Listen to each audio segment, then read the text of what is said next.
નમસ્તે વિદ્યાર્થી મિત્રો, કેમ છો? મજામાં ને? આપણે ધોરણ 9 વિષય અંગ્રેજી એની અંદર યુનિટ નંબર 3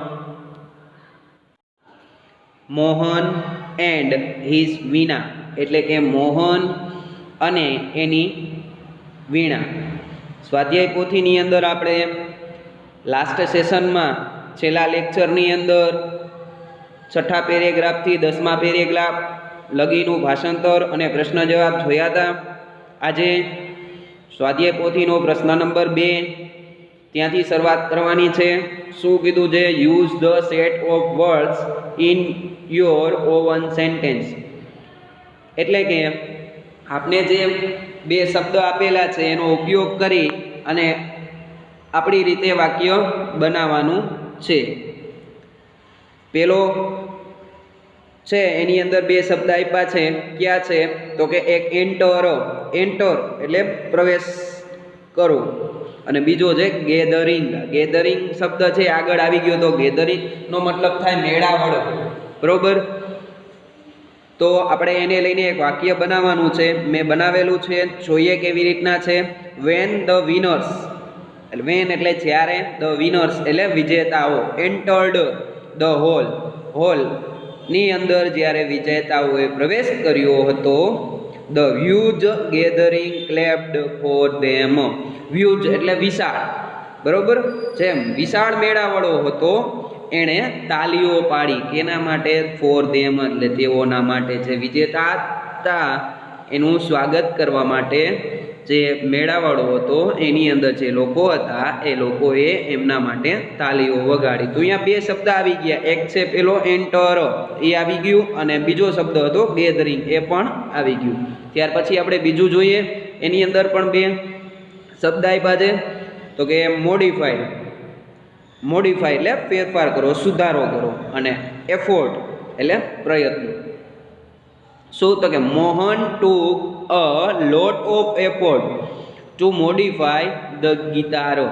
ગિટાર છે એને સુધારવા માટે મોહને ખૂબ જ અ લોટ ઓફ એફોર્ટ એટલે ખૂબ જ પ્રયત્નો કર્યા હતા. પરફોર્મન્સ મતલબ થાય રજૂઆતો, અને સેરેમનીનો મતલબ થાય સમારોહ. તો આપણે એને લઈને એક વાક્ય બનાવેલું છે. Mitali gave a dance performance. મિતાલીએ નૃત્ય, ડાન્સ એટલે નૃત્ય, અને પરફોર્મન્સ એટલે રજૂઆત, તો નૃત્યની રજૂઆત કરી હતી અથવા આપી હતી. ગેવ છે એટલે આપી હતી. એટ ધ ઓપનિંગ સેરેમની મતલબ થાય ઉદ્ઘાટન સમારોહ ઓફ ધ સ્પોર્ટ્સ વીક. જે રમતગમતનું એક અઠવાડિયું નક્કી કરેલું હતું, સ્કૂલનું ફંક્શન હશે કે કોલેજનું ફંક્શન હશે, જે XYZ કોઈ પણ છે, એટલે આપણે અહીંયા સ્પોર્ટ્સ વીક છે એટલે રમતગમતનું એક અઠવાડિયું છે, એની શરૂઆત થવાની હતી. એ શરૂઆત જે હતી એની અંદર બરોબર મિતાલીએ ડાન્સ છે, નૃત્ય છે, એની રજૂઆત કરી હતી. ત્યાર પછી વિનર એટલે વિજેતા, અને પ્રેક્ટિસ એટલે અભ્યાસ. તો શું કહે છે આપણે જોઈએ કે અમર ઇન્ક્રીઝડ, અમારે વધાર્યું, ધ હવર્સ એટલે કલાકો, ઓફ હિઝ પ્રેક્ટિસ સેશન, જે એના પ્રેક્ટિસ એટલે કે અભ્યાસ, એની જે તાલીમ હતી એનો જે એને ટાઈમ રાખ્યો હતો એમાં એને કલાકનો વધારો કર્યો. ટુ બીકેમ અ વિનર એટલે કે વિજેતા બનવા માટે એણે પોતાની જે તાલીમ છે એની કલાકો વધારી અને એ વિજેતા બન્યો. બીકમ અ વિનર અને એ વિજેતા બન્યો. અપ્રૂવ એટલે અપ્રૂવ મતલબ મંજૂરી આપવી, મંજૂર કરવું, અપ્રૂવ મંજૂરી એમ ટૂંકમાં. ડિટરમાઇન્ડ એટલે નક્કી કરવું, નિશ્ચય કરવું, નિર્ધારિત કંઈક કરવું. ધો એટલે છતાં પણ. હિઝ પેરેન્ટ્સ એટલે એમના માતા પિતા, એમના વાલી. ડીડ નો અપ્રૂવ એટલે એને મંજૂર ન હતું એમ. જો એટલે અહીંયા અપ્રૂવ છે એનો મતલબ આપણે મંજૂર લેવાનું. Of his interest in music, બરોબર? તેનો સંગીત પ્રત્યેનો જે રસ હતો, જે એની સંગીત પ્રત્યેની રુચિ હતી, એ એમના માતા પિતાને મંજૂર ન હતું, છતાં પણ was determined to become a musician. એણે છે એ એક સંકલ્પ કર્યો હતો. ડિટરમાઇન્ડનો મતલબ અહીંયા કંઈક નક્કી કરવું, સંકલ્પ કરો. ટુ બીકમ એટલે બનવું. શું તો કે મ્યુઝિશિયન એટલે સંગીતકાર બનવું, એવો એણે સંકલ્પ કર્યો હતો. પછી છે ફોલો. ફોલો એટલે અનુસરવું અને ક્રિએટ એટલે સર્જન કરવું. તો એ બેને લઈને વાક્ય બનાવેલું છે આપણે. શું છે તો કે if you do not follow traffic rules. If એટલે જો, યુ ડુ નોટ ફોલો જો તમે અનુસરશો નહીં. શું તો કે ટ્રાફિક રૂલ્સ એટલે ટ્રાફિકના નિયમ. બરોબર, જો તમે ટ્રાફિકના નિયમોને અનુસરશો નહીં. બરોબર, it will only creates more traffic problems. તેનાથી માત્ર શું થશે? ક્રિએટ એટલે સર્જન થશે, મોર એટલે વધારે, અને ટ્રાફિક પ્રોબ્લેમ્સ એટલે ટ્રાફિકની સમસ્યાઓ વધશે. એમ કહે છે કે જો તમે ટ્રાફિકના નિયમને અનુસરશો નહીં તો તેનાથી માત્ર શું તો કે ટ્રાફિકની સમસ્યાઓમાં જ વધારો થશે. ત્યાર પછી શું કીધું છે? ડિક્લેર એટલે જાહેર કરવું, અને સપોર્ટ એટલે ટેકો આપવો, કોકને સાથ સહકાર આપવો. શું કહે છે તો કે all the students have declared their support to Raj. બધા વિદ્યાર્થીઓએ જાહેર કર્યું. શું તો કે ધેર સપોર્ટ તો કે તેઓનો ટેકો, ટુ રાજ એટલે રાજને આપવાનું. Who is standing for the election. Who એટલે અહીંયા કોણ નથી, પણ અહીંયા સંયોજક તરીકે આવ્યું છે, એટલે કે જે એમ કરવાનું છે. અહીંયા એનો મતલબ શું થાય કે જે, ઇઝ એટલે છે, સ્ટેન્ડિંગ એટલે ઊભો, ફોર એટલે માટે, ધ ઇલેક્શન એટલે મતદાન, ચૂંટણી. બરોબર, તો ચૂંટણી માટે અથવા મતદાન માટે જે રાજ ઊભો છે એને સપોર્ટ કરવાનું બધા વિદ્યાર્થીઓએ જાહેર કર્યું. ત્યાર પછી ઇફેક્ટ એટલે અસર, અને સાઉન્ડ એટલે ધ્વનિ અથવા અવાજ. The sound of Lord Krishna's flute. તો કે સાઉન્ડ એટલે અવાજ, ઓફ એટલે નોનીનુના, લોર્ડ ક્રિષ્નાસ ફ્લૂટ. તો લોર્ડ ક્રિષ્ના એટલે ભગવાન શ્રી કૃષ્ણ, અને એની પાછળ એપોસ્ટ્રોફિસ એસ છે એટલે નોનીનુના થાય, અને ફ્લૂટ એટલે વાંસળી થાય. તો ભગવાન શ્રી કૃષ્ણની વાંસળીનો જે અવાજ છે એની વાત કરેલી છે. હેડ અ મેજિકલ ઇફેક્ટ ઓન પીપલ.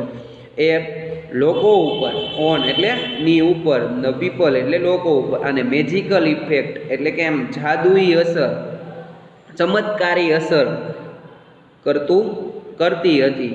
જો શ્રી કૃષ્ણ ભગવાન જે છે એની વાંસળી છે, એનો અવાજ એમ સરસ મજાનો, અદ્ભુત, મીઠો, બરોબર, કે જે બધા લોકોને ગમી જાય એવો હતો. તો આપણે એને લઈને એક વાક્ય બનાવેલું કે ભગવાન શ્રી કૃષ્ણ છે એની વાંસળી છે, એનો અવાજ છે, બરોબર, એ લોકો ઉપર છે એક આમ ચમત્કારિક અસર કરતો હતો. એમ સ્યુટેબલ એટલે યોગ્ય, અને ફાઇનલી એટલે અંતે. આફ્ટર અ લોંગ સર્ચ એટલે ઘણા લાંબી શોધ બાદ, ઘણી લાંબી શોધ બાદ. આફ્ટર એટલે બાદ, અને લોંગ સર્ચ એટલે લાંબુ શોધ્યા પછી. Mister Mehta has finally found a house. Mister મહેતાએ અંતે, ફાઇનલી એટલે અંતે, ફાઉન્ડ એટલે શોધી લીધું, અ હાઉસ એટલે મકાન, that is suitable for his joint family. કે તે સ્યુટેબલ એટલે યોગ્ય છે, ફોર એટલે માટે, અને હિઝ જોઈન્ટ ફેમિલી એટલે એના સંયુક્ત કુટુંબ માટે.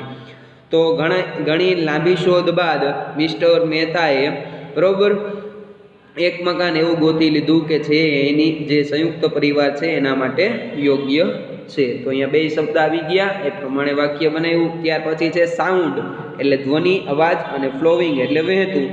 આના માટે સરસ મજાનું વાક્ય પાઠની અંદર જ આપને આપેલું હતું. The sitar's sound is like a flowing stream. એટલે કે સિતાર છે એનો અવાજ, એની ધ્વનિ છે એ વહેતા ઝરણા જેવી છે. આવું વાક્ય આપને આપેલું હતું.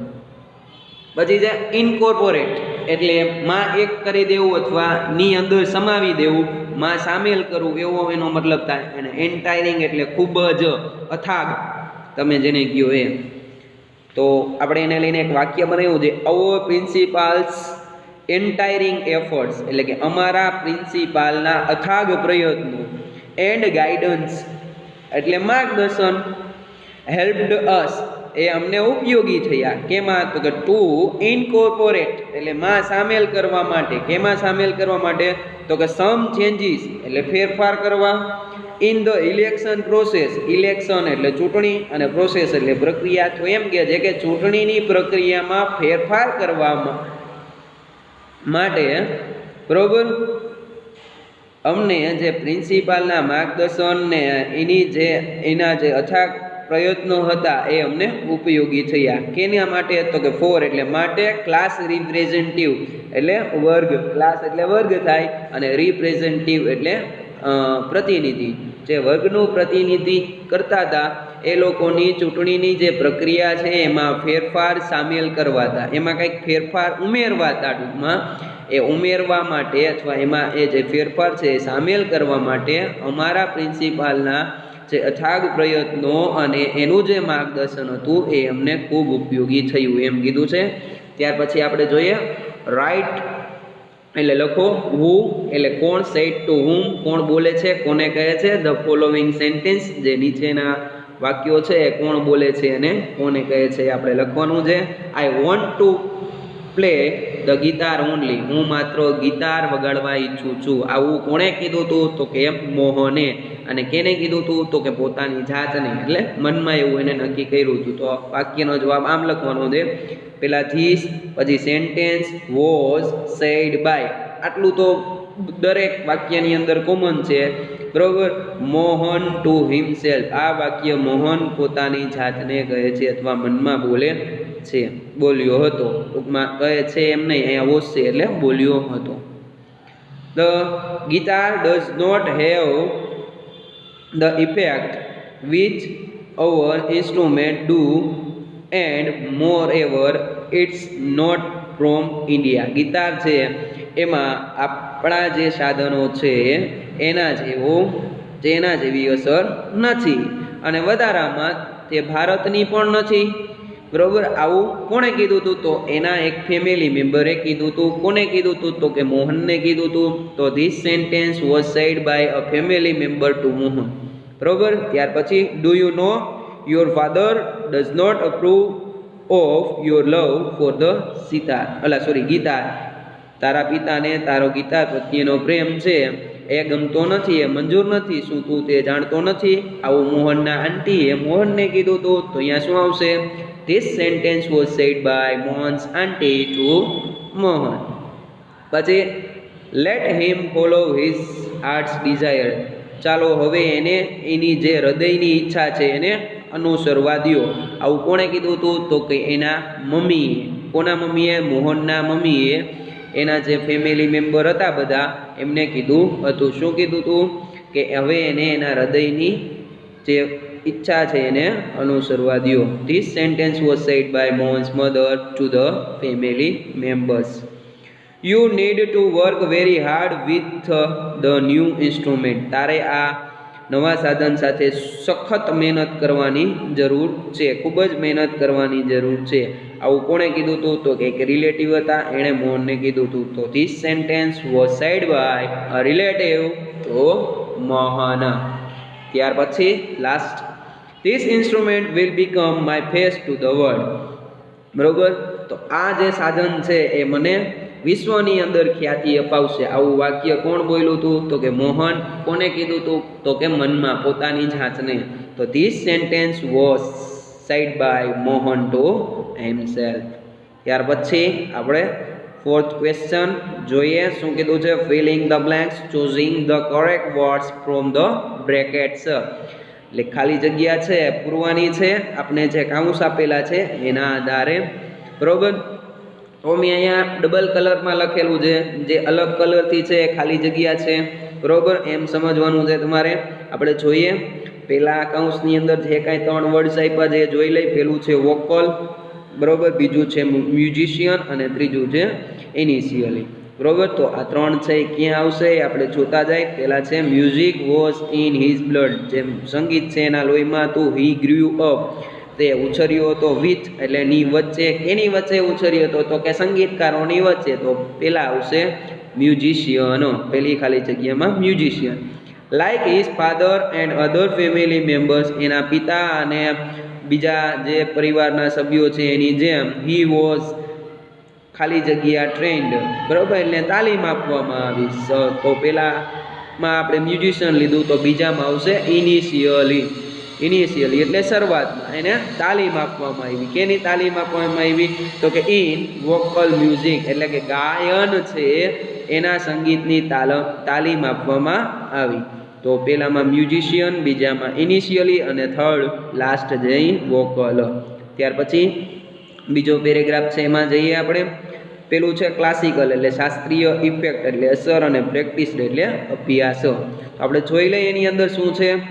તો અવર્સ ફેમિલી વેર સિતાર, બરાબર. તો અમારા પરિવાર છે એની અંદર સિતાર, વોકલ, અને પછી શું આવશે અહીંયા? ક્લાસિકલ. જો મિત્રો અહીંયા બરાબર મિસ્ટેક છે મારી, મેં અહીંયા કલર ચેન્જ કરેલો નથી, એ જ ભૂલ છે. બાકી જવાબ સીધો જ લખેલો છે. ક્લાસિકલ આવશે, ત્યાં શું આવશે? ક્લાસિકલ. વાયોલિન આ પ્રેક્ટિસ્ડ, તો પછી આવશે પ્રેક્ટિસ્ડ. તો એકારે બે ખાલી જગ્યા ઉપરા ઉપરી આવી ગઈ છે, બરાબર. તો શું કહે છે કે અમારા પરિવારની અંદર શું? તો કે સિતાર, પછી વોકલ એટલે ગાયન, અને ક્લાસિકલ વાયોલિન, બરાબર, એટલે કે શાસ્ત્રીય જે વાયોલિન છે એનો અભ્યાસ થાય છે. Guitar does not have effect, અહીંયા આવશે શું? તો કે effect which our instrument do and more it's not from India, કે ગીતારની અંદર આપણા જે સાધનો છે એના જેવી અસર નથી, અને એ આપણા ઇન્ડિયાનું પણ નથી. ત્યાર પછી ત્રીજો પેરેગ્રાફ. He was ઓવરજોયડ. તો અહીંયા છે હી વોઝ, પછી અહીંયા પેલી ખાલી જગ્યામાં શું આવશે? ઓવરજોયડ. એન્ડ ડિસાઇડેડ ટુ, અને એણે નક્કી કર્યું. ઓવરજોયડ એટલે ખૂબ આનંદિત હતો, ખૂબ જ ખુશ હતો, અને એણે નક્કી કર્યું શું? તો કે મોડિફાય એટલે સુધારો કરવાનો, ફેરફાર કરવાનો. કેમાં ફેરફાર કરવાનો? તો કે ધીસ વેસ્ટર્ન ઇન્સ્ટ્રુમેન્ટ, આ જે સંગીતનું સાધન હતું, પશ્ચિમી સંસ્કૃતિનું જે સાધન હતું એમાં ફેરફાર કરવાનું, એમાં સુધારો કરવાનું એણે નક્કી કર્યું. He tried to make it suitable, એણે પ્રયત્નો કર્યા, બરાબર. તો મેક ઇટ સુટેબલ એટલે યોગ્ય બનાવવાના, બરાબર ને. For playing pure Indian classical music, બરાબર. તો વગાડે પ્યોર એટલે શુદ્ધ, અને ઇન્ડિયન એટલે ભારતીય, અને ક્લાસિકલ એટલે શાસ્ત્રીય, અને મ્યુઝિક એટલે સંગીત. તો એને બરાબર શુદ્ધ ભારતીય શાસ્ત્રીય સંગીત મુજબ વગાડવા માટે બરાબર એને પ્રયત્ન કર્યો હતો. ત્યાર પછી આપણે ચોથો પેરેગ્રાફ છે એના ઉપર આવીએ. એક્સપ્રેસ છે એટલે રજૂ કરવું, વ્યક્ત કરવું. પછી પરફોર્મ એટલે રજૂ કરવું, અને એપ્રિસિએશન એટલે વખાણ, પ્રશંસા. દેર વોઝ અ ગ્રેટ ખાલી જગ્યા, તો કે એપ્રિસિએશન. ત્યાં શું આવશે? એપ્રિસિએશન. ત્યાં તેઓની ખૂબ પ્રશંસા થઈ, એના મોહનના ભાઈ બહેનને બધાની થઈ હતી, એ વાક્ય અહીંયા છે. પછી મોહન એટલે મોહન, ટુ એટલે પણ, અને એક્સપ્રેસ્ડ અહીંયા આવશે એક્સપ્રેસ એટલે વ્યક્ત કર્યું. ઇઝ વિશ એટલે ઈચ્છા હતી. ટુ પરફોર્મ એટલે કે રજૂ કરવાની, બરાબર. એણે પણ કંઈક જે વાંસળી કે XYZ શું વગાડવાની ઈચ્છા હતી મોહનને? આપણે ખબર જ છે, ગિટાર વગાડવાની ઈચ્છા હતી, બરાબર. તો એની ઈચ્છા હતી એ એણે વ્યક્ત કરી. ત્યાર પછી ઇન્સ્ટ્રુમેન્ટ એટલે સાધન, અને કોમ્પિટિશન એટલે સ્પર્ધા, અને સિતાર એટલે સિતાર. તો જોઈએ આપણે પેરેગ્રાફની અંદર. ઇફ ઇટ વેર ધ ખાલી જગ્યામાં શું આવશે? કે જો તે સિતાર, અહીંયા શું આવશે? Sitar. You would have been, તો તું હોત. ઇન કોમ્પિટિશન એટલે સ્પર્ધામાં. With your brother and sister, તો તું તારા ભાઈ અને બહેનની સાથે સ્પર્ધામાં હોત. You have already spend 2 years on it, તે આમાં 2 વર્ષનો સમય વિતાવી દીધો છે, અથવા આની પાછળ 2 વર્ષનો સમય વિતાવ્યો છે.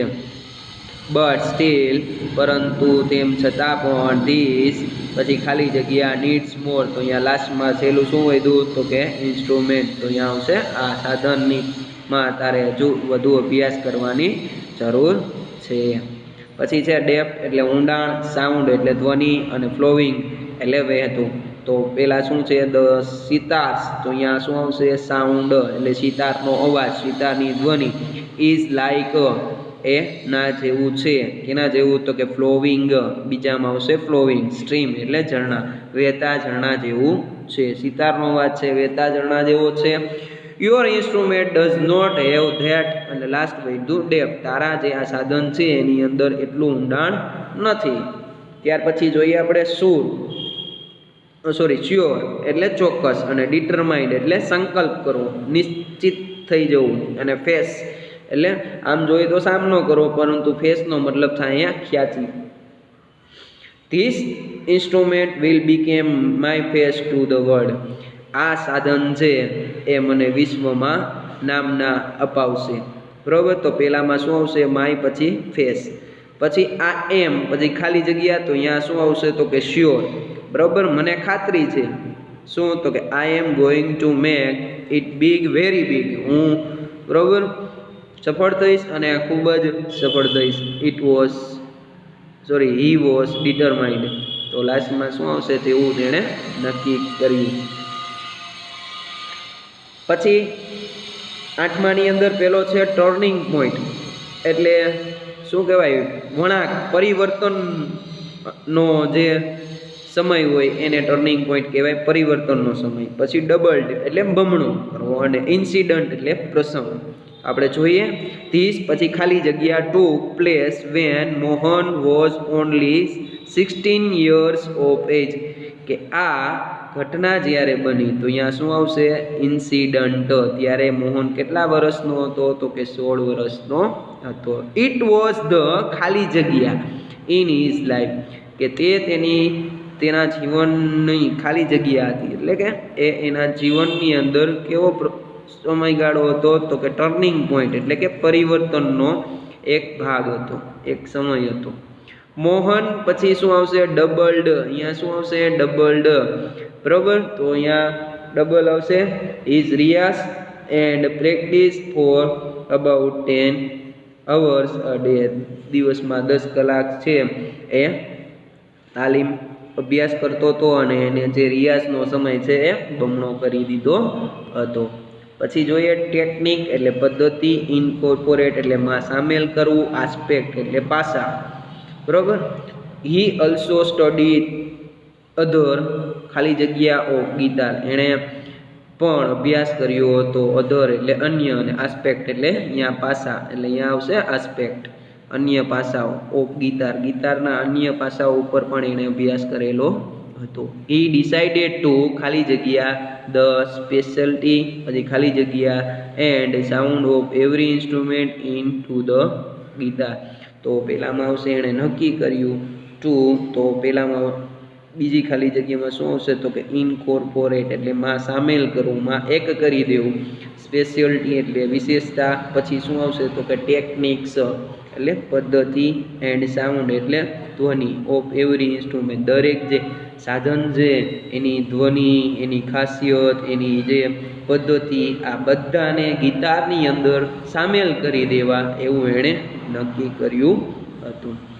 પછી છે એક્સપ્રેસ એટલે વ્યક્ત કરવું, ઇમ્પોર્ટન્ટ એટલે મહત્વ, અને વિઝન એટલે દ્રષ્ટિ. Not only the sound that my instrument produce is, પછી અહીંયા શું આવશે ઇમ્પોર્ટન્ટ એટલે કે મારા જે સાધન જે સંગીતનું એમાંથી જે ધ્વનિ ઉત્પન્ન થાય છે એ જ માત્ર મહત્વની નથી, but it must also express my, અહીંયા આવશે એક્સપ્રેસ, અને પછી માય પછી વિઝન, તો એ બે આવી ગયા. What I want to say through this the instrument, શું કહે છે પરંતુ બરોબર એ વ્યક્ત થવું જોઈએ, એક્સપ્રેસ એટલે વ્યક્ત થવું જોઈએ. શું તો કે માય વિઝન એટલે મારી દ્રષ્ટિ, બરોબર કે હું શું કહેવા માંગુ છું એ આ સાધન દ્વારા વ્યક્ત થવું જોઈએ. ત્યાર પછી આપણે આવી જશે પ્રશ્ન number 5, question 5, correct the underline parts and rewrite the paragraph, એટલે જે અંડરલાઇન પાર્ટ્સ મતલબ કે લીટી કરેલો ભાગ છે એને સુધારવાનો, કરેક્ટ એટલે સુધારો, અને રીરાઇટ એટલે ફરીથી લખો, પેરેગ્રાફ એટલે ફકરાને ફરીથી લખવાનો કીધો છે. આપણે જોઈ લઈ શું છે એમાં. Sumit always goes to school in bus. Sumit છે સ્કૂલે તો જાય છે, બસમાંય જાય છે, એ વાત સાચી, પણ અહીંયા બસ છે ને અહીંયા ઇન નહીં આવે, અહીંયા શું આવશે? બાય આવશે. અહીંયા શું આવશે? બાય. તો Sumit always goes to school by bus. બસમાં સ્કૂલે જાય છે એ વાત સાચી, પણ અહીંયા બરોબર શું આવશે? બાય આવશે. શું કામ એ બાય આવશે? તો આ છે બરોબર એક્ટિવમાંથી પેસિવ વોઇસનું વાક્ય છે એટલે. પછી he always goes on his bicycle. તો હમણાં આગળ કહી દીધું કે બસમાં જાય છે, તો અહીંયા ઓલવેઝ એટલે હંમેશા થયું ને, કે હંમેશા બાઇસિકલ એટલે સાયકલ લઈને નિશાળે જાય છે એવું એણે કીધું, તો એ વાત ખોટી છે ને, તો એ ક્યારેય જતો નથી ને, તો અહીંયા શું આવશે? નેવર. અહીંયા ઓલવેઝની જગ્યાએ શું આવશે? Never. He never goes on his bicycle. એ ક્યારેય નિશાળે છે એ સાયકલ લઈને જતો નથી. બટ સમટાઈમ્સ, પરંતુ ક્યારેક, if her father is free. તેણીના ફાધર થોડા આવે, અહીંયા સુમિત એટલે છોકરો હતો, તો અહીંયા હરનું આવે, અહીંયા શું આવે? તો કે હિઝ. તેના પિતાજી છે એ જ્યારે ફ્રી એટલે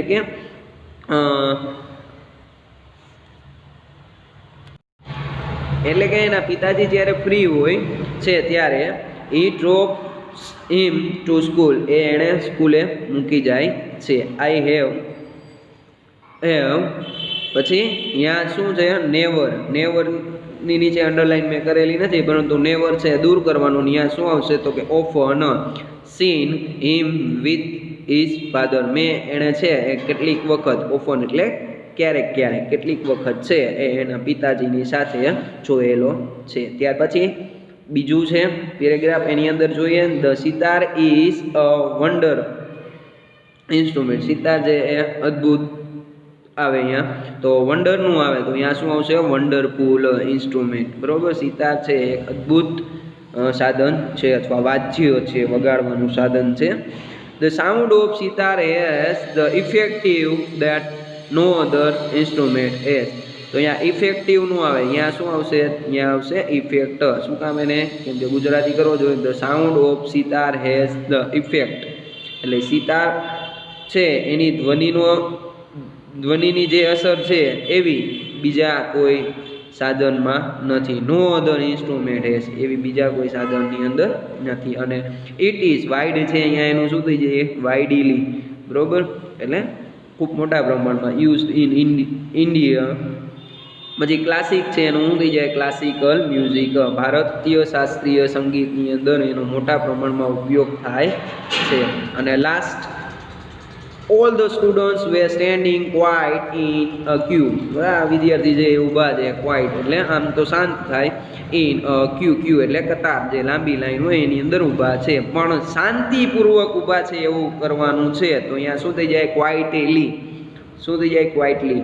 all the students were standing quietly in a queue એટલે શાંતિપૂર્વક લાઈનમાં ઊભા છે. But one boy was looking around.